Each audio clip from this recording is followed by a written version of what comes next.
Tourism में 10वें स्थान से जाती है।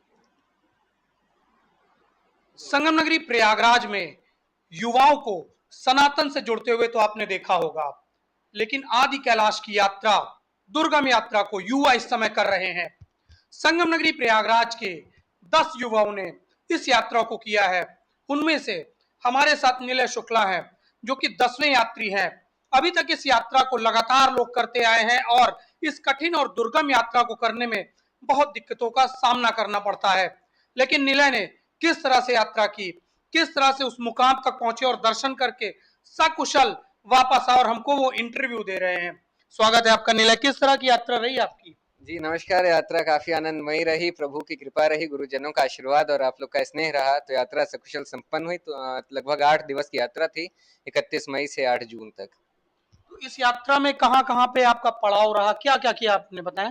अगर एक सीक्वेंस में चलें तो सबसे पहले कैंची धाम में श्री नीम करोली बाबा के दर्शन प्राप्त करने के बाद कसार देवी मंदिर, जो कि इस पूरे विश्व में एक पर्टिकुलर फोर्स है, मैग्नेटिक फोर्स की टाइप है, उसमें नंबर 1 पे आता है। उसको वहां प्रणाम करने के बाद गोलू देवता, जो कि न्याय के देवता कहे जाते हैं, माँ कोटगिरी देवी मंदिर, जो कि पाखु देवी मंदिर नाम से प्रसिद्ध है, जो कि न्याय की देवी कही जाती हैं, उनके दर्शन करने के बाद आदि कैलाश के दर्शन किए। लिपू लेक से बाबा कैलाश मानसरोवर के भी दर्शन करने का प्लान था, बट वेदर ऐसा हुआ और लैंडस्लाइडिंग शुरू हो गई हल्की, जिस कारण उसको कैंसिल हो गया। वहां से उतरने के दौरान एक और शक्तिपीठ, जो कि हाट कालिका देवी शक्तिपीठ है, उसके भी दर्शन किए। वहां प्रणाम करने के बाद पाताल भुवनेश्वर मंदिर है, जमीन से तकरीबन 90 फीट नीचे है, वहां उतर कर जंजीरों के माध्यम से जंजीर पकड़ के उतर के उस वहां पे चारों धाम की आकृतियां बनी हुई हैं, देवादिदेव महादेव की आकृतियां, माँ भगवती की आकृति पे है, उन सभी को प्रणाम किया, कल्पवृक्ष को प्रणाम किया जो उसका रूप है, और फिर वहां से प्रयागराज की ओर आगमन हुआ। आगमन के दौरान रास्ते में गोला गोकर्णनाथ मंदिर पड़ता है, प्रदेश का हमारे सबसे ऐतिहासिक पौराणिक मंदिर है, भगवान शंकर का, बहराइच जनपद में है, लखीमपुर खीरी में, वहां पर प्रणाम किया और फिर आज तीर्थराज प्रयागराज में। अच्छा, आप युवा हैं, आजकल देखते हैं युवा फिल्म देखते हैं, टीवी देखते हैं, इंस्टाग्राम पे लगे रहते हैं लगातार, किताबों को नहीं पढ़ते हैं और सनातन के बारे में तो भूल ही जाइए। कहते जब हमारी उम्र हो जाएगी तब हम सनातन पे जाएंगे, और अब सनातन में जुड़े हुए हैं, दर्शन करते हैं, यात्राएं करते हैं। किस तरह से सब विचार आता है, कैसे कर लेते हैं आप? देखिए, जहाँ तक बात करूँ सनातन से जुड़ने की, तो अकेले सिर्फ मैं ही नहीं हूँ, अनेक अब मेरे युवा बंधु हैं जो कि सनातन की इस दिव्य यात्रा से जुड़े हुए हैं। सनातन से आज का इस देश का युवा सिर्फ धर्म के कारण नहीं जुड़ रहा है, वह इसलिए जुड़ रहा है ताकि जीवन में एक स्टेबिलिटी आए, जीवन में एक लक्ष्य मिले, जीवन में एक उद्देश्य मिले, जीवन में एक आशीर्वाद और एक मार्गदर्शन मिले। इसलिए भी एक मुख्य कारण है जिसके कारण युवा हमारा सनातन धर्म से जुड़ रहा है। जैसे युवाओं को मैंने अभी बताया कि इंस्टाग्राम देखते हैं, फेसबुक में लगे रहते हैं, जिससे उनकी आंखें भी खराब हो जाती हैं और परिवार के लोग चिल्लाते रहते हैं। लेकिन आप हैं, आप लगातार यात्राएं कर रहे हैं, आप बता रहे पिछले 3-4 सालों से यात्राओं में जुड़े, इसके अलावा आप किताबें भी पढ़ते हैं। तो युवाओं को किस तरह से आप प्रेरणा देना चाहते हैं? देखिए, जहाँ तक किताबें पढ़ने की बात है तो खाली एकेडमिक कोर्सेज में ही ज़्यादा रुचि हो पाती किताबों में। बाकी अगर धार्मिक यात्राओं या ऐसे भी अन्य यात्राओं की बात करूँ तो यूट्यूब एक बड़ा अच्छा ज़रिया है, जिससे कि यात्राओं के बारे में पता लगता है, उसी के हिसाब से तैयारी करके उन यात्राओं पे बढ़ता हूँ। और इंस्टाग्राम और फेसबुक देखने की बात करें तो उससे हम लोगों को मोटिवेशनल चीज़ें ज़्यादा गेन करनी चाहिए, in place of having fun and comedy in our life. तो युवा को इस देश के ये देखना चाहिए कि कैसे हम किसी भी चीज़ से प्रॉफिट निकाल सकें जो कि हमको लाभ दे। आंखें खराब होनी है, स्वाभाविक है कि मोबाइल देखेंगे ज़्यादा तो आंख खराब होगी, तो लेकिन आंख खराब करनी है तो ये चीज़ देख के करिए कि कैसे हमको प्रॉफिट मिल रहा है। ये देखिए ना कि कैसे वो यात्रा मैं करूंगा तो मुझे आनंद मिलेगा, वहां जाऊंगा तो क्या खाऊंगा जिससे मुझे अच्छा लगेगा, वहां जाऊंगा तो कौन कौन सी जगह फोटो खिंचाऊं, सेल्फी लूं जहाँ से बढ़िया व्यू आए। तो पॉजिटिव चीजें देखिए in place of having fun and comedy, and aggressiveness भी बढ़ती है कहीं ना कहीं ज्यादा मोबाइल देखने से आजकल तो। अच्छा, आप क्लैट की तैयारी कर रहे हैं, आगे न्याय के मंदिर में आप जाएंगे। इससे पहले आपने न्याय के देवी और देवता के दर्शन किए, वहां के बारे में कुछ बताएं। सर्वप्रथम अपनी यात्रा के दौरान मैंने गोलू देवता मंदिर के दर्शन किए थे, जो कि न्याय के देवता कहे जाते हैं। मंदिर के अंदर के अनुभव की बात बताऊं तो वहां पर जम्मू कश्मीर से लेके श्रीनगर, मतलब कर्नाटका और साउथ इंडिया तक की मैंने जो भी न्याय रिलेटेड डॉक्यूमेंट होते हैं, एफिडेविट, रिट्स एंड बॉन्ड्स वगैरह मैंने लटकते वैसे देखे। वहां लोग आते अपनी अर्जी लगाने, तो वो अपना पेपर लगाते हैं, साथ में एप्लीकेशन गोलू देवता के नाम लिख के जाते हैं, और फिर बताते हैं कि गोलू देवता जब न्याय करते तब उनसे बड़ा न्याय का देवता तो कोई है नहीं, सर्वोपरि न्यायाधीश वही है। इसके अलावा वहाँ पे एक प्रसिद्ध देवी शक्तिपीठ, 51 शक्तिपीठों में से एक है, माँ कोटगिरी मंदिर है, स्थान वो पाखू गांव में पड़ती, तो उनको पाखू देवी नाम से भी जाना जाता है। माँ भगवती का न्याय का रूप है, उनको भी प्रणाम किया। अच्छा, जो ये यात्रा रहती है, इन यात्राओं से आपको पर्सनली क्या मिलता है धार्मिक यात्राओं से? पर्सनली की बात करूँ तो धार्मिक यात्रा से सबसे पहले तो उस दिव्य शक्ति का अनुभव प्राप्त होता है जो कि उस स्थान पर पहुंचने के बाद महसूस कर पाता हूँ। उसके अलावा जो एक मतलब रास्ते का आनंद होता है, क्योंकि जितना आनंद मंजिल पे पहुंच के आता है उसका दोगुना आनंद उस रास्ते में होता है। जिस रास्ते से आप पहुंचते हैं उस मंजिल तक का, उस रास्ते में काफी आनंद मिलता है। कई सारे व्यू पॉइंट्स आते हैं हरे भरे जंगलों को देख के। जैसे मेरी यात्रा थी इसमें तकरीबन 250 किलोमीटर ऐसा यात्रा मार्ग था कि इस तरफ सड़क पे हम लोग चल रहे थे, बीच में नदी थी, नदी के उस पर 250 किलोमीटर नेपाल था। तो वो एक हरा भरा क्षेत्र, माँ काली नदी हो गई, दूध गंगा हो गई, इन सबको देख के एक मन में शांति मिलती है कि स्टेबिलिटी का एहसास होता है।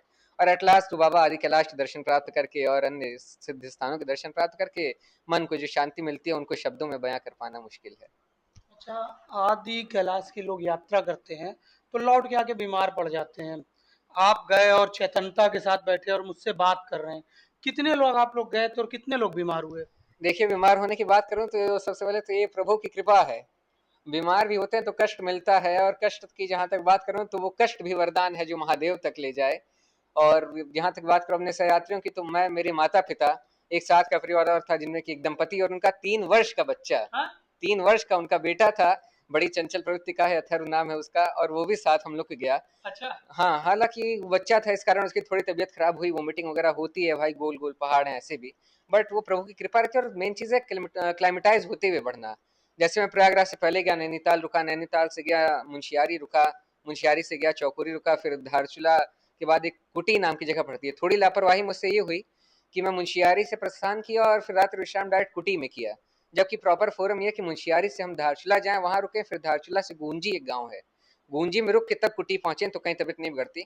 इस कारण थोड़ी थकान और सिरदर्द और भारीपन रहा, पर वो महादेव की कृपा थी, उस कष्ट का भी आनंद माना और प्रभु तक पहुंचा। अच्छा, तो क्या आप डायरेक्ट कैलाश मानसरोवर या आदि कैलाश नहीं पहुंच सकते?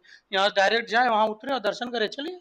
गूगल मैप पे भी आप सर्च करेंगे तो तकरीबन 28 घंटे का रास्ता आता है। जी। चाहूँ तो अभी गाड़ी निकालूं, शाम का 7 बज रहा है, कल रात में 10 बजे आदि कैलाश में मिलूंगा आपको।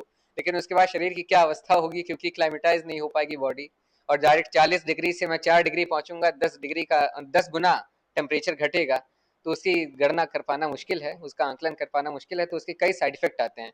ऐसे भी हम देखते हैं कि गर्मी से सर्दी आती है या गर्मी से बरसात आती है, तो वेदर चेंज में तबीयत खराब होती है हम लोग की, सभी की होती है, वायरस होता है। तो एज सच है, इतना मेजर चेंज अचानक आ जाएगा 24 घंटे में, तो तबीयत खराब होना तो ऑब्वियस है। तो कैसे कैसे इस यात्रा को करें कि आप बीमार भी ना हो, आदि कैलाश का दर्शन भी हो जाए और सकुशल वापस आ जाए? यात्रा का स्टेप बाय स्टेप बताऊं तो आप पहले उत्तराखंड पहुंचे और धारचूला एक बेस है वहां पे। देवभूमि पहुंचे सबसे देवभूमि पहले। को प्रणाम करें सबसे पहले, बिल्कुल। और उसके बाद धारचूला में आप एक रात रुके, जहां से यात्रा का सबसे दुर्गम पल शुरू होता है। तकरीबन 200 किलोमीटर है वो, सकरा रास्ता खराब है, बन रहा है, बीआरओ उस पर काम कर रहा है। धारचूला में रात्रि विश्राम करने के बाद गूंजी एक गांव पड़ता है, गूंजी पहुंचे।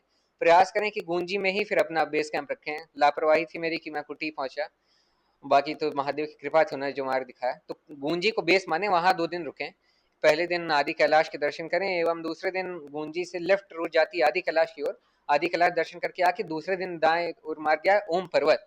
एक पर्वत है जिसपे ओम बना हुआ है, वो बर्फ से बना हुआ और काफी अच्छी आकृति है। हमारे माननीय यशस्वी तेजस्वी प्रधानमंत्री श्री नरेंद्र मोदी जी ने भी वहां के दर्शन किए हैं। ओम पर्वत दर्शन करें। 12 जम्मू कश्मीर राइफल्स है वहां पे, उनको परमिट अप्लाई करें आप, अगर वो परमिशन देते हैं, वेदर परमिट करता है, तो फिर आप वहां से पे एक लिपुलेख दर्रा पड़ता है, लिपुलेख दर्रा जाएं और वहां से बाबा कैलाश मानसरोवर के दर्शन करें। मानसरोवर और पर्वत दोनों के दर्शन होते हैं। 7 किलोमीटर का फासला उस दर्रे से रह जाता है, तो वो भी देख सकते हैं। और अगर और रुचि हो, जो कि मेरा प्लान भी है फर्दर, तो हमारी माननीय केंद्र सरकार एक योजना चलाती है with international correlation with China, coordination उनका चाइनीज गवर्नमेंट से। तो उसमें आप 2.5 लाख रुपए तकरीबन जमा करते हैं और फिर कैलाश मानसरोवर की भी एक परिक्रमा आपको उसमें कराई जाती है। तकरीबन 7 से 8 दिन का वो प्रोग्राम रहता है। अभी 2 जून से वो यात्रा शुरू हुई है, पिछले वर्ष वो यात्रा थी। तो ये जो आप कैलाश की यात्रा बता रहे हैं, इस कैलाश की यात्रा को कैसे आप कवर कर पाएंगे? वहाँ तो वेदर बहुत खराब रहता है। वेदर खराब रहता है, वही बात फिर दोहराऊंगा कि क्लाइमेटाइज होते हुए हमको यात्रा करनी है, स्टेप बाय स्टेप बढ़ना है, एक साथ नहीं बढ़ जाना है। प्रिकॉशनरी मैंने भी अपने साथ में 2 ऑक्सीजन सिलेंडर रखे हुए थे, अच्छा। जी, हैंड साइज 2 ऑक्सीजन सिलेंडर रखे हुए थे। और बल्कि एक गजब की बात बताऊं, अगर तो हम लोग 6 लोग गए थे, बताया आपको, इस मतलब मैदानी क्षेत्र से गए थे। पहाड़ी ड्राइवर था हम लोग का, और पहाड़ी ड्राइवर की तबीयत खराब हो गई, उसको ऑक्सीजन सिलेंडर की जरूरत पड़ गई। पर प्रभु की कृपा थी, महादेव का आशीर्वाद था, आप लोग का स्नेह था, हम 6 लोग भले चंगे गए, दर्शन किया, प्रणाम किया और लौट के आए। दुख मानता हूँ, थोड़ा बुरा लगता है कि मौसम बिगड़ा, लैंडस्लाइडिंग शुरू हो गई और लिपुलेख दर्रा से परमिट होने के बावजूद भी जो है महादेव की उस अवतार को, कैलाश को प्रणाम नहीं कर पाया। पर ये भी साथ में सोचता हूँ कि शायद बाबा की इच्छा हो कि अगले साल पुनः बुलावा आए और वहां जाकर उस पवित्र स्थान को प्रणाम करूं। अच्छा, कैलाश की अगर हम बात करें तो कैलाश से ऊंचा माउंट एवरेस्ट है।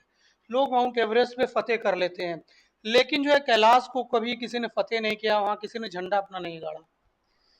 झंडा गाड़ने की बात करूं तो झंडा गाड़ने में जो मेन चीज है वो ट्रैकर्स को तो प्रणाम है ही, पर दूसरी चीज है कि वो हमको मोटिवेशन भी देते हैं। तो फिर से वही बात कहूंगा कि उनसे आप पॉजिटिव पॉइंट्स जो है पहले तो वो सीखिए। और जहां तक बात करें इन दो दिव्य पर्वत श्रृंखलाओं की, जिधर एक तरफ माउंट एवरेस्ट है, दूसरी तरफ बाबा कैलाश है, तो कैलाश पर हमारे हिंदू पुराणों में लिखा हुआ है बाबा देवादिदेव महादेव का वास है। महादेव को पाने का तो बस एक ही तरीका मानता हूँ कि कितना ज्यादा आप ध्यान करें, नाम जप करें और महादेव को पाएं। अगर चाहूं कि ट्रेकिंग करके पहुंच जाऊं तो कई सारे लोगों ने प्रयास किया इस चीज को करने का, पर कुछ ना कुछ ऐसी अननेचुरल चीज, घटनाएं घटित हुई जो कि जो है सोची नहीं जा सकती थी और फिर उनकी डेथ हो गई या अस्वस्थ हो गए, वो उनको लौटना पड़ गया। तो कहीं ना कहीं वही बात है कि वो एक दिव्य अलौकिक शक्ति है। अगर शक्तियों की बात करूं तो आज आप और हम जिस कलम से लिखते हैं उस कलम पर भी जो सूर्य की किरणें आती है वो कहीं से तो पड़ती हैं। तो वो जो शक्तियां हैं उन शक्तियों को पाने के लिए थोड़ी मेहनत तो करनी पड़ती है, उनको इस ट्रेकिंग से हासिल नहीं किया जा सकता। आप आध्यात्मिक बातें करते हैं, आध्यात्म के प्रति झुकाव है। जो अपने युवा हैं, जो आपकी तरह एज में पहुंच रहे हैं, आपसे आगे पीछे हैं, उनको क्या प्रेरणा देना चाहते हैं? युवाओं को प्रेरणा देने की बात करें तो अभी आपने थोड़ी देर पहले कहा था कि इंस्टाग्राम और फेसबुक में हमारे युवा आजकल के काफी अपना टाइम व्यतीत करते हैं किताबों के बजाय। एक आजकल वेब सीरीज का सीजन 2 आया हुआ है, इंस्पेक्टर अविनाश वेब सीरीज है। उसका एक डायलॉग बड़ा मुझको इस यात्रा के दौरान भी प्रेरणा देता रहा कि fortune favours the brave Mahadev. Inspector Avinash Mishra ji का उसमें डायलॉग रहा।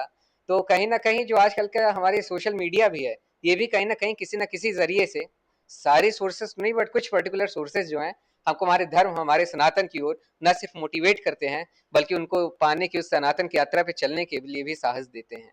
तो युवा को कहीं ना कहीं कोई सनातन वाला जो पॉइंट है उस पर भी ध्यान देना चाहिए और उसकी तरफ बढ़ना चाहिए। सनातन से ही शक्ति मिलती है और शक्ति से ही आप आगे पढ़ाई अपनी कर सकते हैं, अपने जो पूरा परिवार है उसको आगे बढ़ा सकते हैं। जी बिल्कुल, सनातन ही एक ऐसी दिव्य शक्ति है। देखिए सनातन न होता तो हमारे धर्म पता नहीं क्या होता, क्योंकि शून्य ने भी दिया है तो भट्टाचार्य जी ने दिया है जो कि खुद एक दिव्य ऋषि थे। और बात करें अगर तो केदारनाथ की खोज हमारे वैज्ञानिक भी है, तो कहते हैं कि आदि गुरु शंकराचार्य ने करी थी। केदारनाथ आज के समय में 2026 वर्ष में भी अगर हम आप जाना चाहें तो बड़ी दुष्कर यात्रा है, कीचड़ से है, नहीं तो हेलीकॉप्टर से जाइए। आप सोचिए उस समय बाबा आदि शंकराचार्य ने कैसे वो यात्रा तय करी होगी। कहीं ना कहीं वो दिव्य शक्तियां हैं, वो सनातन है जो कि हमको उस रास्ते पे ले गया। और कई लोग आप जाएंगे, उत्तराखंड भी जाएंगे, ऐसे भी आप कई लोगों से सुनते पाएंगे कि जब तक बुलावा नहीं आता तब तक कोई नहीं जा पाता। और वाकई ऐसा है कि जो है वो सनातन धर्म है और वही शक्ति है जो कि अपनी ओर हम सभी का मन कहीं ना कहीं केंद्रित करती है और तभी फिर हम लोग उधर प्रस्थान करते हैं, उस मार्ग पर चलते हैं। बहुत बहुत धन्यवाद नीला जी, आपने इतनी अच्छी बातें बताई, युवाओं को प्रेरणा दी, और आप प्रेरणा स्रोत भी युवाओं के बन रहे हैं। बहुत बहुत धन्यवाद। तो युवाओं के प्रेरणा स्रोत निलय बन रहे हैं और लगातार इनकी धार्मिक यात्राएं जारी हैं। आगे इनका जो प्लान है वो कैलाश पर्वत का दर्शन करने का है, उनकी परिक्रमा करने का है। तो लगातार युवा सनातन धर्म से जुड़ रहे हैं और आगे बढ़ रहे हैं। सनातन ही ऐसी ऐसी परंपरा है जिस परंपरा से आप अपने आप को, अपने परिवार को, अपने समाज को एक नई दिशा दे सकते हैं और आगे बढ़कर समाज में, देश में और विश्व में अपना नाम रोशन कर सकते हैं। धीरज कुमार के साथ आलोक मालवी, HNN न्यूज, प्रयागराज।